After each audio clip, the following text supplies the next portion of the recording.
I've beaten some pretty wild Nuzlocks in the past few months, but no game rivals the sheer insanity of Vintage White. This is a ROM hack of Pokemon White made by Nuzlocking with a creative twist. The mainline story of this game limits your encounter pool to Pokemon from generations 1 through 3. However, there are a few exceptions for Gen 4 evolutions like Gliscor, Honchkrow, and Magmortar. This game is built and balanced around Nuzlocking, and as a result, there are a ton of stat, typing, and move pool changes in this hack. As per usual, we're playing with hardcore Nuzlocke rules with some additional restrictions on top. First, we're banning all stat boosting moves like Swords Dance and Shell Smash. Secondly, we're banning other cheese like Substitute and Encore. And lastly, I'm implementing some additional level caps for certain boss fights to add some extra difficulty. Vintage White does a nice job in restricting the player, so I don't have to make too many additional rules. For example, this game removes EVs, so we don't have to ban them. It also, pretty uniquely, only gives weather setting abilities to the AI, whereas the player has to set weather with 1 PP versions of Rain Dance, Sunny Day, Hail, and Sandstorm, with no access to Weather Rocks or the TMs for the weather setting moves. This is a lot more balanced than the overpowering weather effects seen in a lot of other hacks. If you like this, or any of my other videos, you can catch me on Twitch,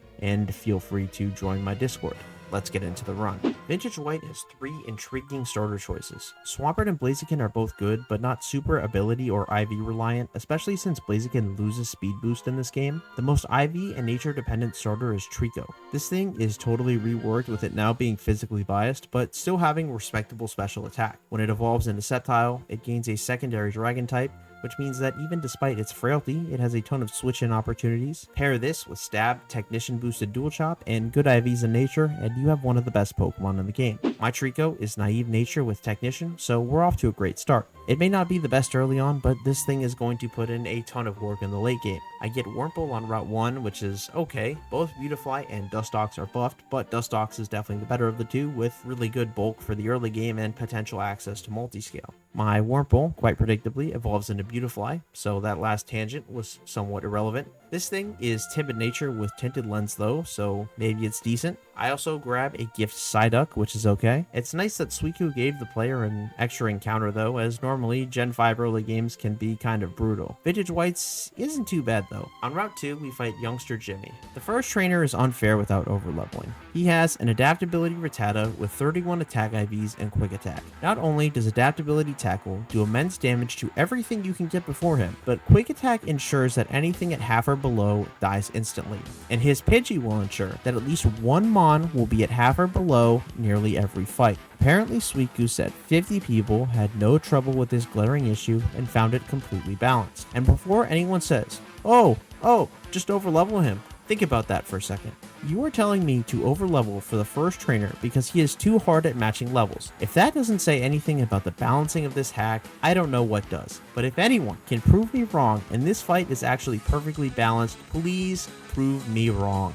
I fish up a Squirtle, which will later evolve into a Water Dragon type Blastoise with Regenerator. It sounds kinda nuts, but it's not even the best Water Dragon type in the game. In fact, it's really not that good. In the Dream Yard, I pick up a Houndour with Flash Fire, which is a really good encounter. Dark types are excellent in this game, and the Fire immunity will counter some Sun trainers very nicely. The trainers for the rest of the split are fairly straightforward, except for Lastia, who sports a Rock Grass Sudowoodo and Water Absorbed Slugma with a bunch of hack shenanigans. You basically just have to debuff the Slugma until you can beat it. Honestly, the first gym is pretty easy, it's just clicking buttons for the most part. After delaying Route 2, we can go back and get a second starter in Shaking Grass. It's a Mudkip, not bad. I grab Meditite in Wellspring Cave, which is an insane pickup this early. This thing should stay in the box for a while, as Medicham is an Elite 4 Pokemon in this game. It has buffed attack to compensate for how normally reliant on EVs it is, and as a result, it's absolutely insane. Wellspring Cave also has a challenging mini gauntlet with a grunt fight immediately followed by a tag battle. The lead Quillfish is kind of scary, but everything else in the single battle is handled easily. The second tag battle can get tricky. They lead with Haunter and Drowsy, as Sharon and I lead with Marshop and Combuskin. This team is designed to sleep and then chip you with bad dreams and then hit you hard with the double-powered Hex and Dream Eater. It's nasty work. Being a dark type, Houndour is quite good into this fight, and it takes a kill on the Haunter with Bite. Houndour also takes 2 kills later in the fight on Drowsy and their Houndour, which is nice because Sharon's side got totally farmed. Lastly, the now Psychic Dark type Spoink gets one tapped by Beautifly, winning us the tag without any deaths. On Route 3, I fish and reel up a Meryl. This thing ends up being nuts. Huge power, 28 attack IV, and Azumarill is going to have an 80 base attack stat, so this thing's actually busted. A good IV huge power Azumarill is one of the best wall breakers in the game. This patch of grass on Route 3 is where you can obtain the only leftovers in the entire game. Don't forget it. I get a Kecleon outside of Pinwheel Forest, now aptly renamed Not Pinwheel Forest. This thing is a normal ghost type with adaptability and is perfect for our upcoming normal type gym. For Lenora, we have to fight N in Nacrene City, and this is another double battle. N leads with Arcanine and Ninetales, getting an Intimidate off as soon as they enter the field. I have a pre-damaged Grovyle in my left slot, allowing me to bait 2 fire moves into a switch-in for Flash Fire Houndoom. Azumarill is left untouched and can freely start attacking. I take the kill on Ninetales, but get Paraflinched by Thunderfang on Azu. Hitmontop is out next, and it's an easy double switch. I bring Kecleon into Houndoom slot and Marshtomp into the Azu slot. Arcanine crunches into Marshtomp, and Hitmontop hits a Soft Pursuit into Kecleon, who is holding a Colbur Berry. I double up into Arcanine and get rid of it. Executor comes out, and I get Beautifly into Marshtomp slot while doing damage on Hitmontop. These two can clean up the rest of the fight. After clearing the gym trainers, it's time for Lenora. This is Vintage White's first true run killer. Her team of normal types is insanely powerful for this point in the game and is not to be taken lightly. We do have some good tools for her though, and we will put them to use. Lenora leads with an Eviolite Licky Tongue that can explode. We have a great counter in Azumarill though, and all it takes is 2 70 base power Rock Smashes as we shrug off a weak Psychic. Girafarig is out next, and I go to Kecleon and stay in to hit a hard slash. I need a bit of lefties to get out of crit range though, so I pivot around through Houndoom and back to Kecleon on the baited Brick Breaks to heal up. I do this a few times to get Kecleon healthy again, and keeping its HP up in the process. Once my HP is high enough, I take a Psychic and finish it off. Persian is out next, which holds a Lagging Tail. This thing will switcheroo it onto you, so you need something that can either farm it when it comes out, or that can 1v1 it while being slower. I designate 2 Pokemon to beating it. Houndoom is my first switch in, as I potentially anticipate a Technician boosted bite. It goes for switcheroo turn 1 regardless, so that kinda sucks. I hit a hard Rock Smash into it while I shrug off Fury Swipes. I switch in Eviolite Marshtomp, which shrugs off a 5-hit Fury Swipes with a crit that would have definitely killed Houndoom. With the defense drop, I can click Aqua Jet to get rid of it. Side note, you can also beat this Persian by holding the male item, which cannot be switched onto the Persian. That's definitely the best way to do it, but I did not know that at the time of this run. Vigoroth is out next, and I bring Kecleon back in to absorb what would have been a very hard normal gem boosted double power Retaliate. This forces a switch to Slaking, which has slow start instead of Tron. This halves its attack and speed stats for 5 turns upon entry. It gets chipped on switch in, I bring Azu out, and then Rock Smash it away before it even becomes a threat. Lenora's Kecleon is out next, and this thing can't touch my own Kecleon. I keep Feint Attack on mine to hit it, so it's an easy 1v1. Vigoroth can't hit Kecleon either, and falls to the Mighty Lizard as well, winning us our second badge of the run. Now, we're on to Berg Split, and we start off by picking up my favorite grass type, Stantler. Pinwheel Forest has some legitimately good encounters, but this is not one of them. Pinwheel Forest also has a nasty little gauntlet that sometimes necessitates risking crits and other things. It sneaks up on you and can definitely weaken your box if you aren't careful. Luckily, I clear out some grunts and other trainers with no deaths, and then head over to Castelia City. On Route 4, I encounter a Gligar, which is actually insane. I have a lot of trouble catching this though, and it almost starts claiming lives on my team. But I risk it for the biscuit, and this guy is absolutely cracked. This Gligar has the ability Immunity, meaning that it will turn into Poison Heal upon evolution. That's cool, but what's even cooler is the Impish Nature, 31 Defense IV, and 25 Speed IV. Yeah, that's just an insane encounter, especially from a route that can give you a lot of garbage too. As I'm heading back to Nacrene to revive my fossil, I make an oopsie and get my Elite Four Medicham killed because I forgot about Reflect. It's not one of my runs without one of the most inexplicable, inexcusable, mind-numbingly stupid misplays you have ever seen. Yeah, bad loss and the first death of the run. After that, I pick up my fossil. It's an Anorith with a relaxed nature and battle armor. This is great since battle armor was kind of a myth in my past attempts, and by that I mean that I got Swift Swim every single time. Berg is up next, and he's actually one of the more tame Berg fights relative to other Gen 5 hacks. Despite the fact that this is a doubles fight, the player gets access to early protect, which is super useful. Now would be a good time to mention that Berg's leads, Volbeat and Illumise, both have electric and psychic secondary types respectively. The Volbeat can set rain and usually tries to thunder once it does, and the Illumise is likely to quiver dance up if it doesn't see a kill. However, Berg's Scizor is sturdy, not technician, which reduces its ability to be an immediate threat quite a bit, although the skill link Heracross is pretty scary and more immediately threatening than a Guts one that would need a turn for the Flame Orb to come online. Yanmega is always a threat with speed boost, and Dustox is also here, and very bulky with multi-scale and Moonlight, but it is quite passive. I open with Kecleon and Armaldo against the two leads. Illumise Quiver dances up, and Volbeat hits a decent thunder into Armaldo. Armaldo then retaliates with a powerful Rock Slide. Kecleon then blasts Illumise into oblivion. Yanmega comes out next, and I protect Kecleon and try to take 2 kills with another Rock Slide. This does not pay off, however, as Yanmega protects, and then Volbeat hits another hard thunder that paralyzes Armaldo. At least we break through to hit though. That was clutch. I'm in balling mode now, so I click Rock Slide again, and Shadow Punch crits Yanmega, killing it.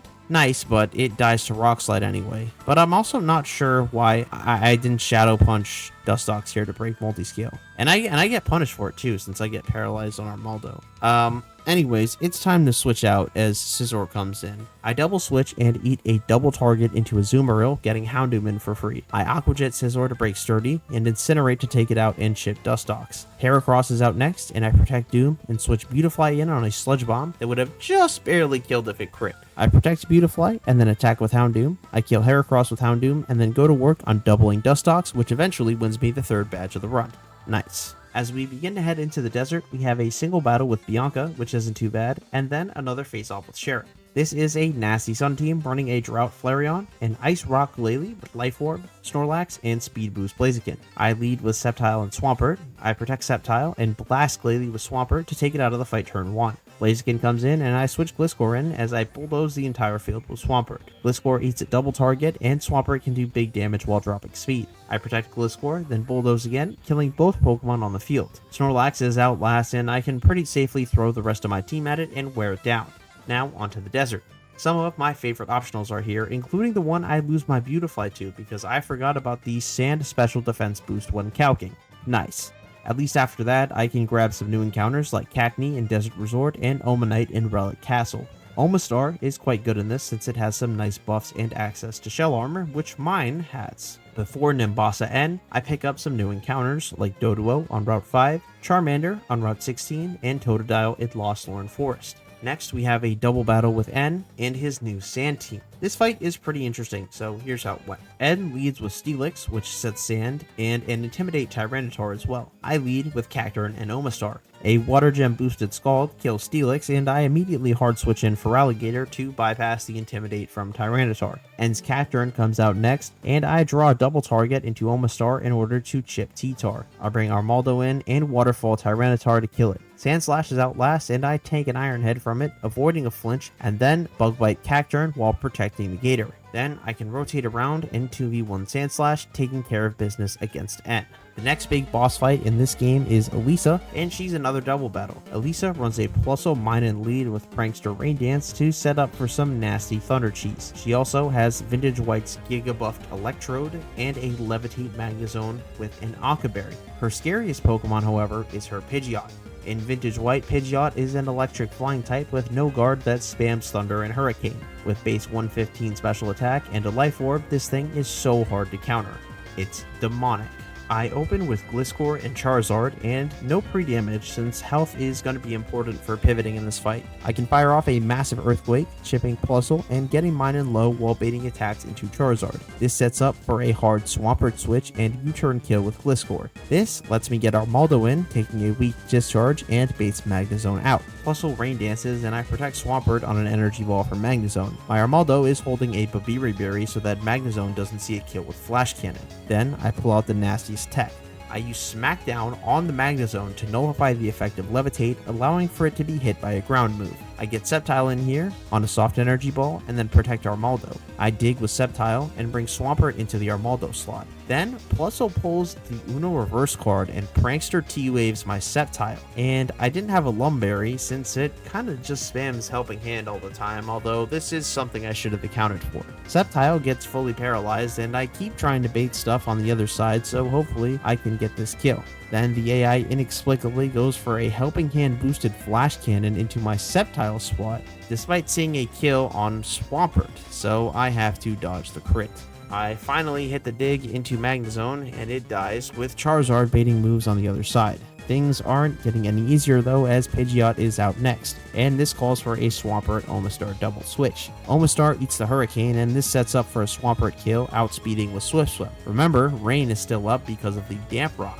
Electrode is next, but a Bulldoze into Gliscor switch can deal with that. From here on out, Elisa's last Pokemon, Manectric, gets beaten pretty easily, winning us our 4th badge. A defeat of Elisa marks our march into the hardest split of the game, and that begins with Cold Storage. This godforsaken freezer is hell on earth, and it's got some of the most demonic optionals ever conceived, many of whom run weather teams that are incredibly hard to stop. For example, my favorite gentleman worker Victor, who runs a full hail team with some absolutely heinous shenanigans. He's got Perish Song Trapping, Destiny Bond, Can't Miss Blizzards. What isn't there to like? I end up getting jumped by worker Patton, who runs a Devious Sun team, including an Adaptability Typhlosion with Stab, 150 base power, Recoil Blast Burn. This is one of the few fights where I change the weather, as Blastoise's water dragon typing, quad fire resistance, and regenerator ability really come in handy here, allowing me to set up 2 separate rain dances with the assistance of a held Lepaberry. Having Flash Fire on Charizard is also super helpful for pivoting and being able to 1v1 the Torkoal. But last and certainly not least is worker Ryan, who has an all ghost type team. And man, this dude is a problem. I'm handling him pretty well, and then his Lunatone comes out. I stay in with Kecleon and have to risk a max roll crit, and well, it happens. Rest in peace, beautiful lizard. After clearing the Team Plasma Grunts, we can go to Clay's gym and eventually get to his fight. Clay is, in my opinion, the hardest gym in the game. He's got Permanent Sand, Arena Trap, hard-hitting Pokemon, and Regirock with Stab, 150 base power, Recoil Rock Wrecker that pretty much nothing switches into well. Not to mention that it has electric coverage and superpower to threaten you. Oh yeah? You think that's bad? Remember, it gets a 50% special defense boost in Sand to go with its monstrous 200 base defense stat. And it has Recover to make itself even more unkillable. Good luck. Clay's lead is an Intimidate, Choppleberry, Dragon Dance, Tyranitar. This thing is so hard to counter, so I devised a nice plan. I lead with a pre-damage Golduck and use Scald to chip it down. I have a ton of pre-damage, so that if Scald burns, which it did here, I'm still dead to the incoming Rock Slide. This sets up for 2 kills with Sceptile, as Leaf Blade kills Tyranitar, and I'm perfectly set up for a kill on the incoming Dugtrio. Because of a held Yachi Berry, it does not see a kill with Ice Shard, and I can kill it with Technician Dual Shop, breaking its held Focus Sash. This brings in Armaldo, and I can hard switch into Gyarados on the incoming X-Scissor. I then outspeed and one-hit KO the Armaldo after Life Orb Chip with a Water Gem boosted dive, although honestly a Mystic Water probably would have done the trick here too.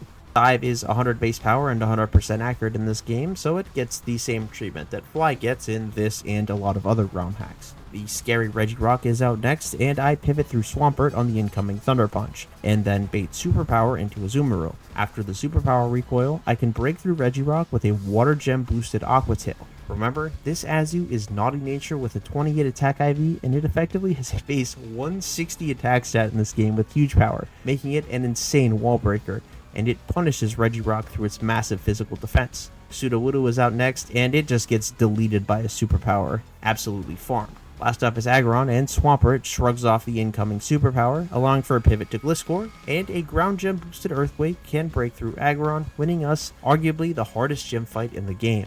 After a trek through Chargestone Cave and another nasty gauntlet, it's time to face off with N. This is an absolute run killer, and I don't have a super safe matchup into it. There's another scary Pidgeot packing Electric Gem boosted Thunder and pretty much perfect coverage. This is a comically difficult Pokemon to beat, not to mention there's 5 other threats on his team. N leads with a Probopass, and Gyarados takes the kill right off the bat with Dive. This baits in the absolutely terrifying Pidgeot, which is about to unleash an Electro Gem boosted Thunder. I switch in Santler, which takes 80% on a resisted hit. By the way, its job here is simple: to die. And die it does. Rip to the deer. This gives me a safe switch to Armaldo, and with battle armor and a Lumberry, I can safely take a Hurricane and kill it with stab super effective strength. Metagross is out next, and I switch to Magnezone on an incoming Bullet Punch so that I can slow Volt Switch and set up for Mamoswine to kill the Metagross and Kingler back to back with Soft Sand boosted Earthquakes. Electrode is out next, and I go Gyarados on Flash Cannon to bait the electric move into Swampert. Now Swampert has to dodge a crit Energy Ball with the assistance of a Rindo Berry. Swampert thankfully holds, and EQ into Aqua Jet takes the kill. Lastly, I can throw the rest of my team at Sableye and eventually kill it with Magnezone, winning us one of the hardest fights in the game. It's now time for the obligatory Gen 5 ROM hack Skylit triple battle, and oh baby, is this one a banger.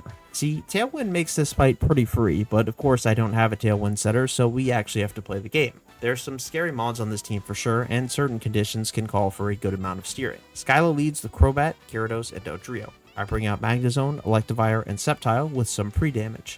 The first turn is a Protect on Sceptile into a double Discharge, giving my Electivire a Lightning Rod boost in the process. Aerodactyl and Gliscor come out next, and this could be trouble. I discharge again with Magnezone, Volt Switch Evire, and go to Omastar in my right slot. This works perfectly since Omastar can absorb all 3 flying hits, letting me pivot for free essentially. I get Sceptile back into the middle, hitting a hard discharge and paralyzing Aerodactyl. Swellow is out last, and this thing with a Guts boost is scary. I decide to go for a kill on Arrow, protect Sceptile, which should still be baiting moves, and Power Gem with Omastar. The issue is that Gliscor goes for Earthquake despite seeing a kill on Sceptile. I'm holding a Shuka Berry on Magnezone to avoid this situation because the AI does see the Resist Berry. However, I've heard that in double and triple battles, the logic can be a little weird with spread damage moves since they do calc them as singles damage. That I did not know at the time of this fight. Swellow and Aerodactyl go down, and now I can focus on Gliscor, which after some pivoting gets killed by Armaldo, winning us our 6th gym badge. Before we can do anything else, we get jumped by Sharon in Twist Mountain, who gatekeeps access to the Surf HM, opening up a ton of new encounters. It also just so happens to be raining. Not sure how that happened, but let's fight.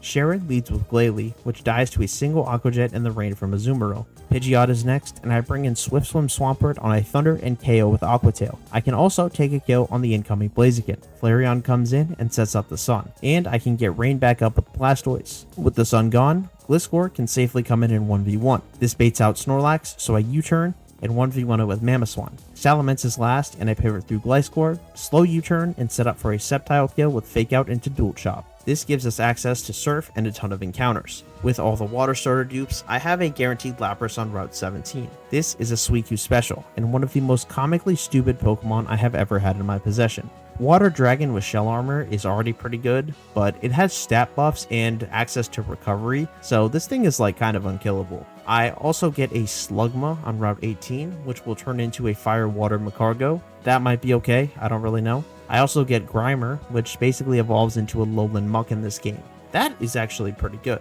I hatch a Smeargle Egg in Nimbasa City, which does nothing in this game except for make a valiant sacrifice. I pick up a Graveler in Mistralton Cave. It doesn't really do much at this point in the game though. A quick trip to the Dust Cloud in the Guidance Chamber gives us a Beldum, which in typical Beldum fashion takes 35 years to catch. Lastly, I head to Twist Mountain and pick up a Dugtrio, which is hilariously buffed in this game. It's ground fighting with stupid stats. These do rely a bit on IVs though, and mine is pretty bad with a modest nature and poor speed stat.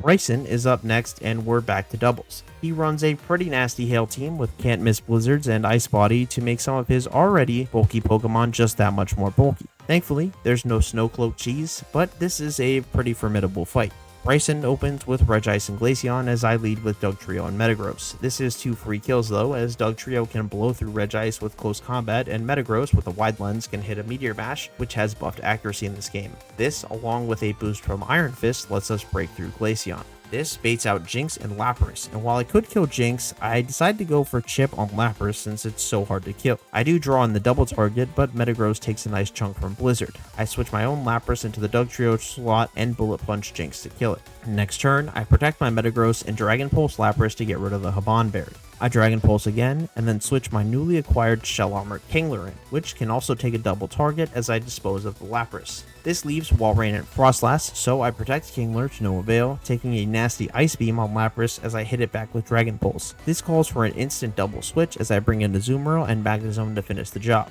I get a double up into Magnezone and absolutely destroy Walrein with a hard superpower. The Frostlass is in Aqua Jet range now, so I mash the button and win the fight. Not super safe, but a fun battle nonetheless.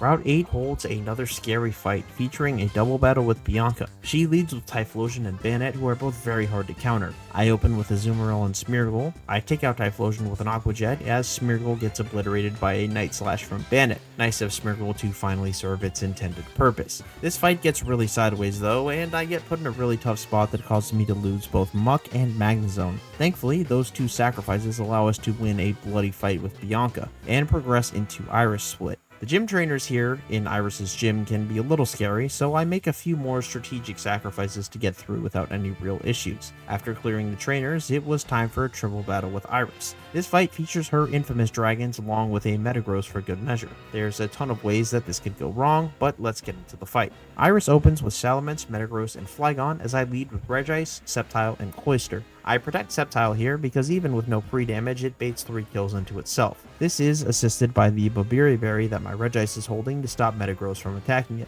Now I draw on the triple target, kill Flygon with Ice Beam, and kill Salamence through the Yashi Berry with Scale Link Icicle Spear, even at -1. This brings out Blastoise and Dragonite. I switch Regice out for Salamence, U-turn Sceptile, and attack Dragonite with Cloyster. I get Kingler in to tank hits with Shell Armor as Cloyster breaks Multiscale and goes to work on D-Knight. I double protect next turn and take Blastoise out of the fight. I do tank a mash in the process, which would have killed if it crit, but I'm at a point where I can start to use my box more aggressively as I get closer to the league. It's a 2v3 and I start to reposition, dodging another crit on Regice, another Pokemon that has more than served its purpose. This is necessary to keep tempo. Crabhammer in the rain then does a nice chunk to Metagross. I protect Regice, drawing in an attack from Metagross and switch Sceptile into the right slot. Another Crabhammer kills Metagross and it's an easy 3v1 from here, allowing us to win our 8th and final badge. Vintage White's Elite Four is pretty basic.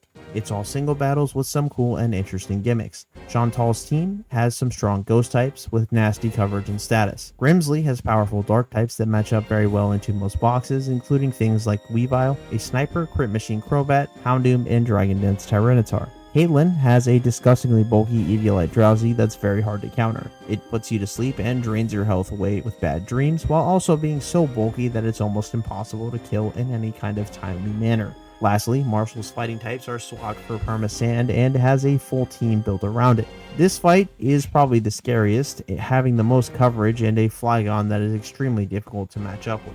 Without further ado, here's the team. Aggron. It doesn't really do much besides pivot and 1v1 a few notable things. It's mostly here for huge physical bulk and stab head smash with Rockhead. Kingler, the shell armor monster with insane water steel defensive typing. A crucial bring to a lot of scary matchups. Despite an attack reducing nature, he's still him. Lapras, the other shell armor tank. It's damn near unkillable and the crit immunity makes it even better. It's stupidly good in this game. Banette, a ghost dark type with sleep immunity from insomnia to hard counter Caitlyn's Drowsy. It's one of the few Pokemon that can do it. Banette also dunks on Chantal with crazy speed and strong dark stab. Gliscor, a defensive beast with status immunity and passive healing, and great typing matchups as well. Lastly, Sceptile, the ace in the hole, a key contributor to crucial 1v1s with good pivoting ability despite being frail, and tools like Fake Out and Technician Dual Trap for massive damage. Its exceptional speed lets it do things that no other starter can. This Elite Four is a ton of fun, and I did it on stream, so here's the highlights.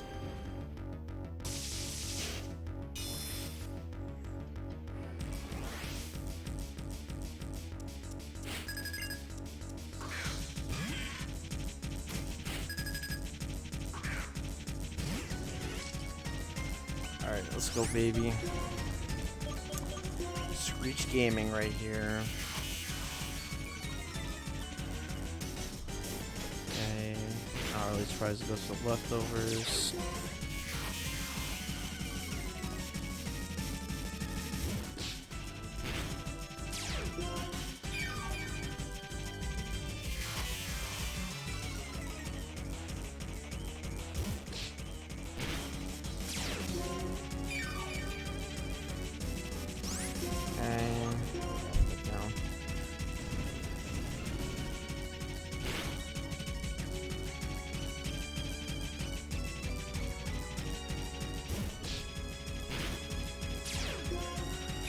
no, I low-rolled it. Doesn't matter. I don't know. This course sits on this thing so hard. Never underestimate the power of debuffing.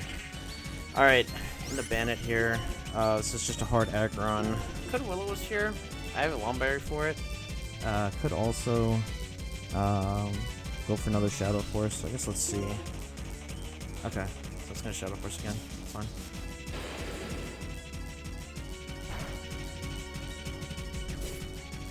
It's just Rockhead, so we're not taking any recoil.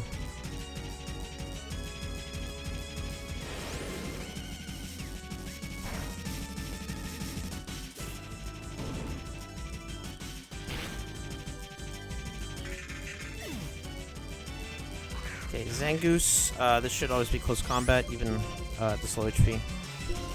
So it's always hard Bandit. Nice. You have black glasses, so with one turn of Toxic Chip, this is a guaranteed kill.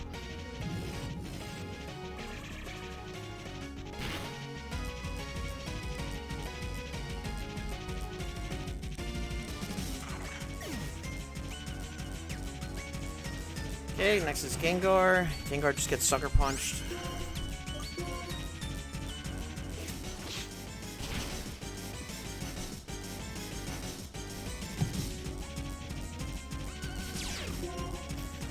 Curse of Body does not matter.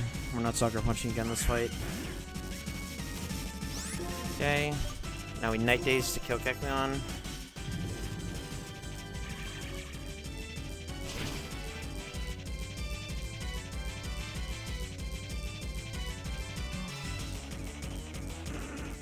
Lunatone. I'm expecting Shadow Ball. I could be wrong. Anyways, this is just always 1v1 by Kingler. Okay, Calm Mind is fine.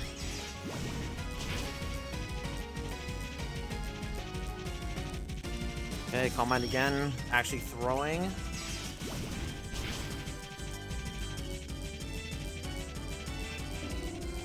Okay. Shot Tall down.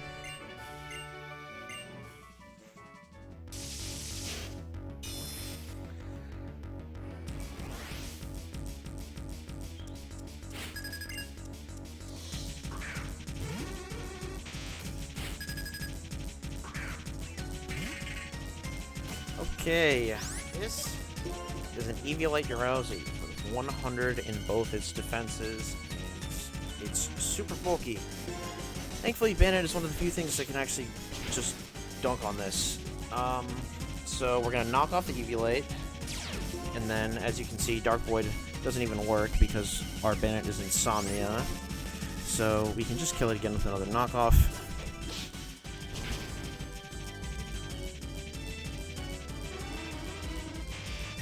Now Jinx will come in, and Jinx just gets Sucker Punched.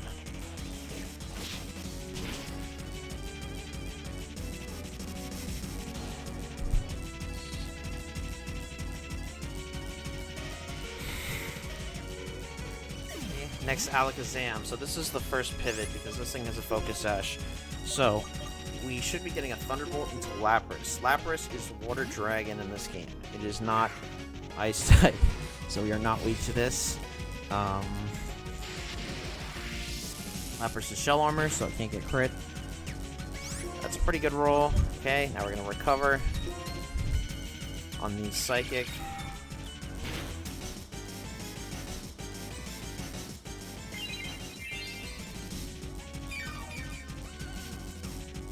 Some HP back. Then we are going to Scald for chip damage. Just to break the Sash. This is a ultra conservative way of playing around the Focus Sash.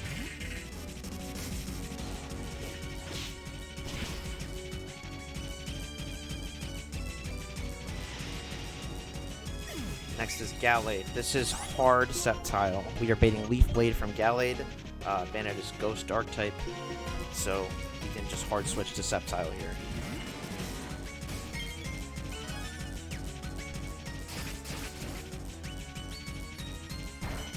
Now we're Choice Banded. We have Technician Dual Chop. Gallade's physical defense is Paper. so we can just break through this. So we do have a good chance to kill this giraffe rig. But there's a certain position I want to be in when the Snorlax comes in, which is Caitlin's last one. So what I'm going to do is I'm actually going to switch to Bandit. This is going to be immune we're immune to. Perfect. Okay, then this will be Energy Ball back into Sceptile.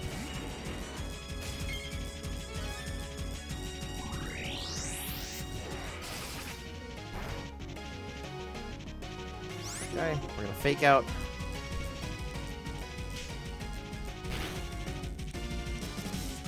And this is going to set up for a U-turn kill, which is going to position us really well for the Snorlax.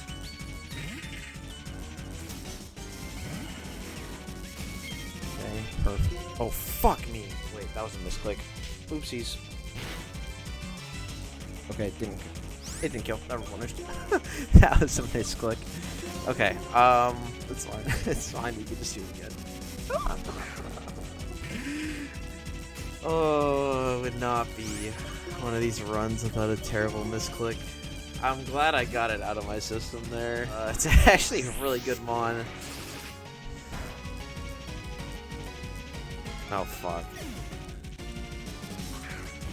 I think this sees a kill, though. This might see a kill. I'm not really sure. I'm just gonna U-turn. Okay, that Life Orb misclick kind of fucked up my positioning, but I think we're okay. If we get attacked here, it's actually good. Fuck.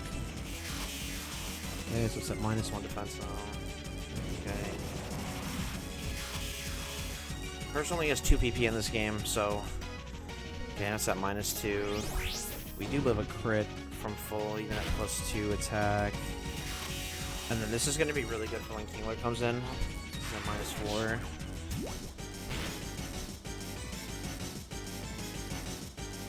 See how much that does.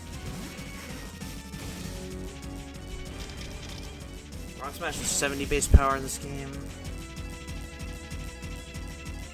And we get a nice kill there. Perfect. Okay, Caitlin's done.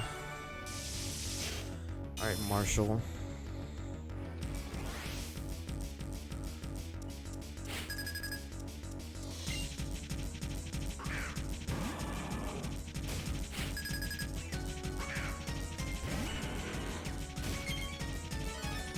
Okay, Sandstorm going.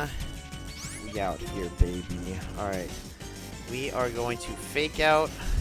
First turn. So do a nice little chunk of damage. Oh, so strong. Makes my heart dance. You're gonna dance now. With Expert Belt, Leaf Blade is a kill, even through the Rindo Berry.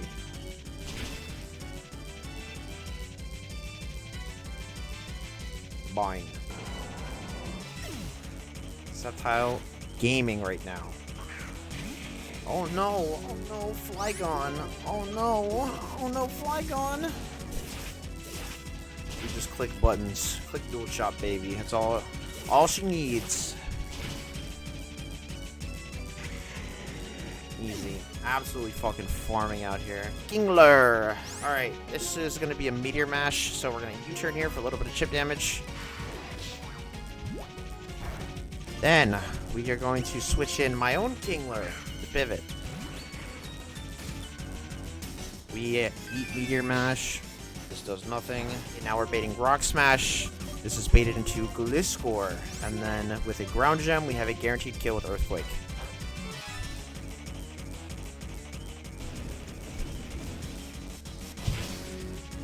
Is this the version of White with only... Yeah. It's like Gens 1 through 3 and the Gen 4 evolutions.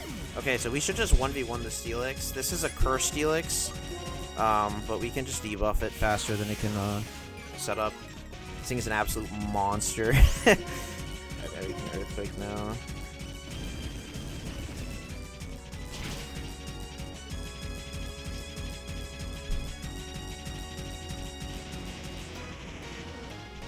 Camerupt can't actually threaten us, so we're going to U-turn here. And you're going to watch the Lapras make some money.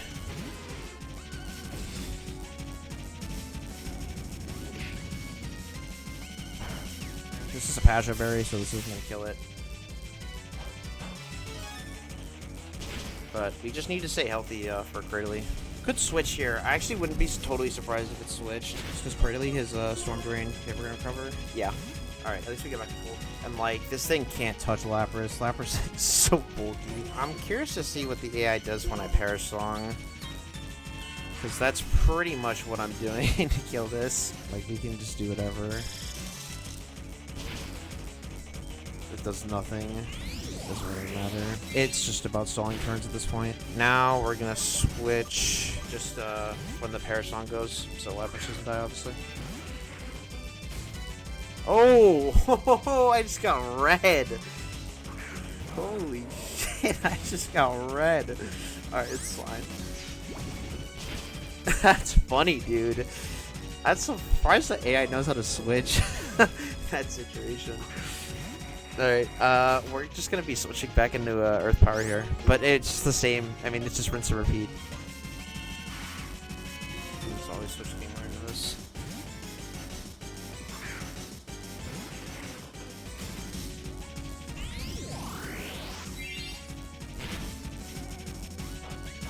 This is Shell Armor too, so we're gonna go to crit, obviously. Alright. Goodbye, Marshall.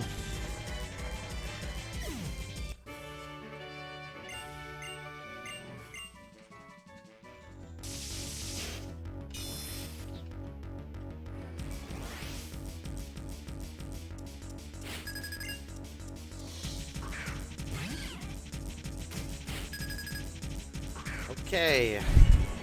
This is a Focus Sash Technician Weavile. So, what do we need to do? The answer, break the sash. This thing has Ice Shard, but Fake Out is higher priority, so we are always safe to do that. However, this does see a kill on my Sceptile with Ice Shard because it is Technician and we are 4 times weak to it. So, we are going to go hard Kingler.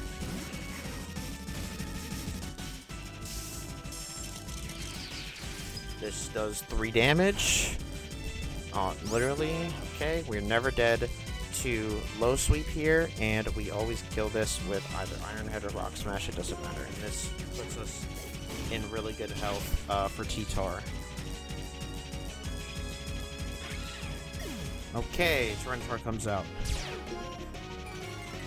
Alright, we are at 140 HP on Tyranitar. And that is important, because this should always see a kill with Earthquake. It's exactly how we planned it. This allows us to safely switch into Gliscor. Beautiful. Now, this thing can't really do anything to Gliscor in its current state, but it does have Dragon Dance. So, we are going to Earthquake it once. It should Dragon Dance this turn, but our Gliscor has good enough speed to where it will still outspeed the Tyranitar even after a Dragon Dance. Okay, perfect. So, we kill this. We still outspeed it. Perfect. Okay, now Houndoom. Now, this is the risky play. So, Houndoom does not see a kill on my Gliscor. So there's a very good chance that it nasty plots. Now, it can Flamethrower here too. The issue is that if it Flamethrowers and Flamethrower crits, Gliscor dies. But if it rolls Flamethrower and Flamethrower does not crit, Gliscor lives. Or it can just nasty plot. But I want to slow U-turn here, which is kind of why I'm making this mogul move. So I think there's a pretty good chance at nasty plots because it just generally does that when it doesn't see a kill. You know, I think we ball here. I think we ball. Okay? Easy game. Easy game. Actually, easy game. It's actually an easy game.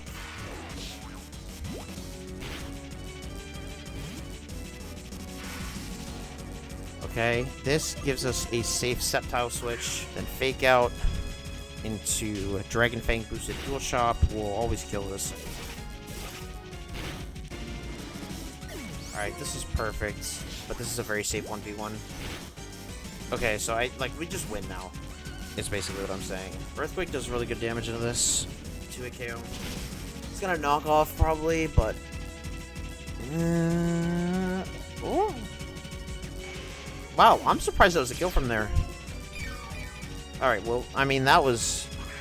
Honestly, like, that Hounded play was really our only lose con. Okay, we can U-turn here. This is Psychic Dark type, so this is 4 times super effective. And then that sets us up. So this is most likely going to Psychic here, so we should get... Ah, nice, perfect. Okay, this is Magic Guard. Oh, fuck me. That was also a misclick. It's fine, though. It's fine, it's fine, it's fine. We can just make these. That was a that was a misclick. I was not supposed to sucker there. Oopsies. But didn't really matter. Okay, this is Crobat. So Crobat is just 1v1 by Lapras. Alrighty. That's the Vindub E4. Done, baby. Easiest E4 of my life. Never worried about it. Never thought about it. The final part of Vintage White is the back-to-back face-off with N and Getsus. This is another run killer, usually requiring multiple sacrifices if you don't want to risk a wipe. Since I had plans on playing post-game, I knew that I would need to be picking my sacrifices strategically. I put together one last team and stepped into N's castle for the final face-off. Key to winning this fight is catching the unknown.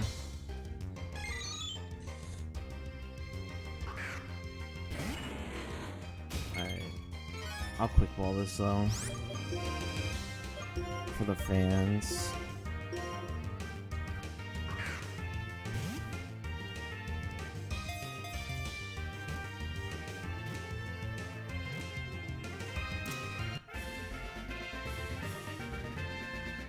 It's time. Oh, baby.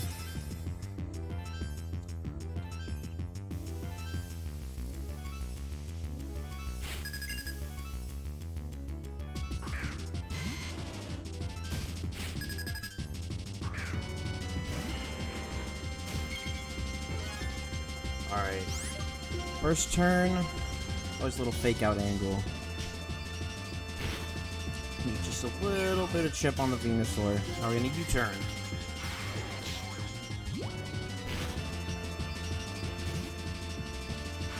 This is guaranteed to be a sludge bomb. Okay, perfect. Now the question is, the Venusaur should be earth powering here, but it doesn't see a kill with it. So I'm curious as to whether or not it's sleep powdering, and I probably should have tested this on an optional, but if it's sleep powdering, I want it to put us to sleep. Okay, earth power, perfect. Okay, that's what I thought. So we should get an earth power on Gyarados.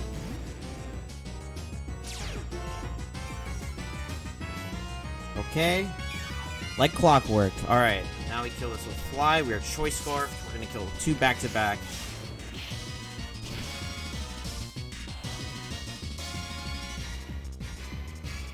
Okay, perfect. That's Venusaur down. Blaziken next. Okay, Blaziken dies too. This Blaziken is sheer force, not speed boost. Peaches! Good to see you in here, boss. Okay. Blaziken down. Dragonite.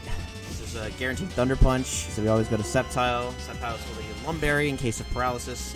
Fake Out breaks Multi-CL, and Dual Chop does the rest.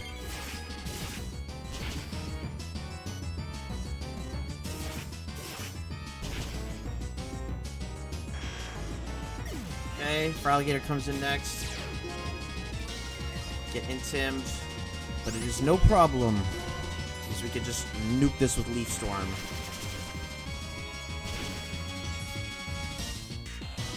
Alright. Everything going nicely. Okay, Slaking. This is Double Edge, so we're going to U-turn here. Go to Metagross on the Double Edge. Okay. Damage here. Now we're going to get a Fire Punch. That gets Typhlosion in. Adaptability choice specs. And you'll notice something when I get to click its move. Something very peculiar. It only has one move. Why is that? Well, you'll see shortly.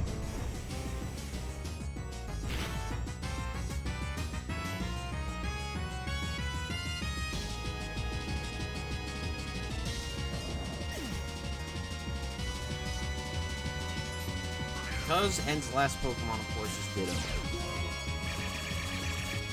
Lapras, being Water Dragon type, can absolutely sit on this thing. And very comfortably 1v1.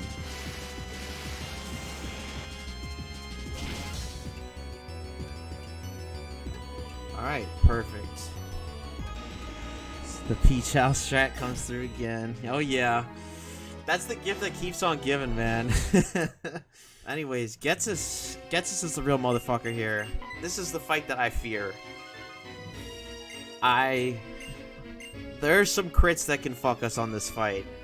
I'm actually planning on playing post-game, so I'm planning on sacking 3 only to keep kind of the more valuable mons for post-game.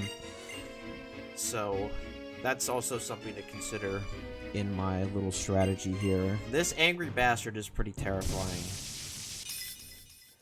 I fear this man.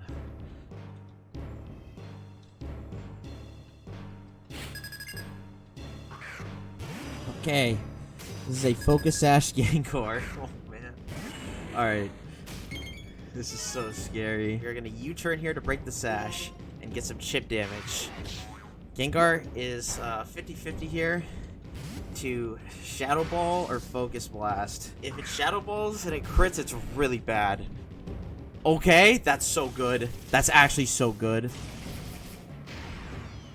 That's really good. Okay. We have a really good range to kill this with Dive. We're Choice Scarfed. Our Gyarados has really, really good attack. We kind of need this to kill. Okay. Oh, we're so fucking in this. We are so fucking in this. Our Maldo is going to Stone Edge here. This is a Gliscor hard switch. Our Gliscor also has massive defense, so we're not even dead to crit. But ideally, you know, it doesn't. Okay.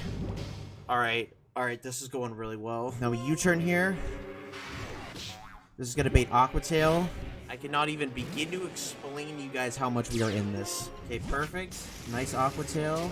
Now we dive here. I think some really fucking catastrophic shit would have to happen for us to lose now. Okay, so this should be Dugtrio next. Okay, with Scarf, we outspeed. And we kill this too.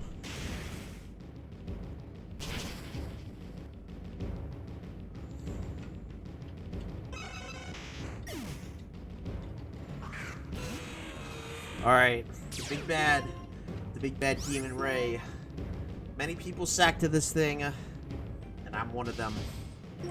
Gyarados, it's been a pleasure, but I do need some chip on this bad boy.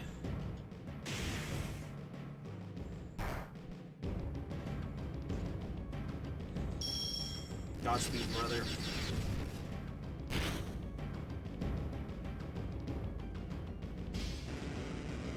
Did well. It's always fake out. It's always dual shot.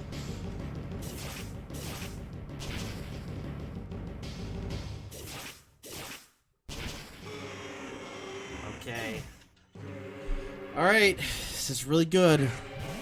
This is really good. We should see an Ice Punch here for Typhlosion.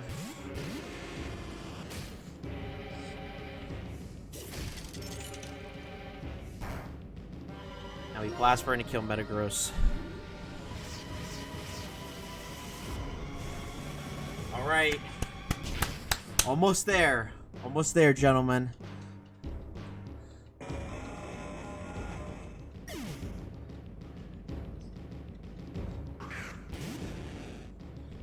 Alright, Typhlosion. It's been a fucking pleasure.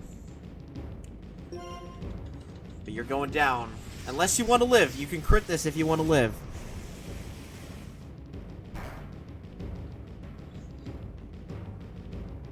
Okay, it's unlucky. Rest in peace. Beautiful soul. Alright, this is gonna get a Moxie boost, but like, it don't really matter. Go Lapras. Always live Brave Bird at +1. If it rolls high, it kills itself. But not really a big deal. We can just growl here.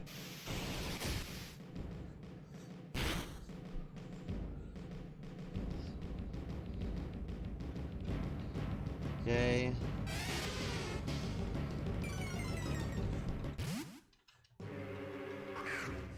Recoil plus Bullet Punch should finish the job.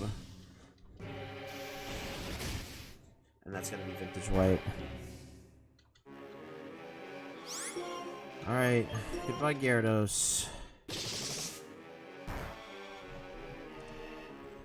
No, I think it was a roll to kill there. Because it is a walking berry, but we win anyways. A win is a win, baby. And that concludes the main story of Vintage White. This is probably the best ROM hack I have ever played. I love the balancing. There's a healthy mixture of real difficulty while still giving the player plenty of tools to work with. I'm also a big fan of the move rebalancing. Making moves that aren't balanced around accuracy 100% accurate is an idea borrowed from the Kaizo games, but it's a huge lifesaver here as well. The Pokemon changes are awesome, and this hack was really the first of its kind to do something like this. I'd recommend this hack to anyone looking to improve or take the next step as a Nuzlocker. It has a bit of a learning curve, but it's so rewarding once you get the hang of it. I'm really anticipating what the post-game has to offer because I've heard it just gets even crazier. I'd give this a solid 9.5 out of 10. Anyways, I hope everyone has a great day, and be sure to like, subscribe, and follow me on Twitch if you enjoyed the video. Jude out.